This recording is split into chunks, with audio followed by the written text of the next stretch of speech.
800蚊嘅月供，口岸物業究竟堅定流呢？今日張同學嚟到十字門現場啊！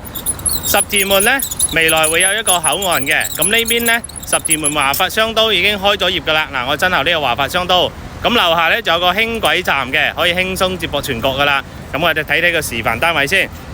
咁我哋上到嚟呢係有1房、有2房、有3房嘅。依家呢個示範單位係55平方嘅1房。咁呢個入門口嘅廚房呢，交標嚟嘅嚇，門都係交標嚟嘅。咁呢個廳呢都係相當之闊落嘅，正規嘅1房1廳。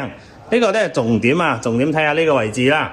咁呢個位置學校旁邊呢，呢個口岸呢就喺呢個位置噶啦。由媽閣嗰邊呢直接海底隧道通過嚟嘅。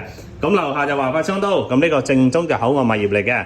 1房呢，咁咧可以睇到澳門景，睇少少煙花嚇。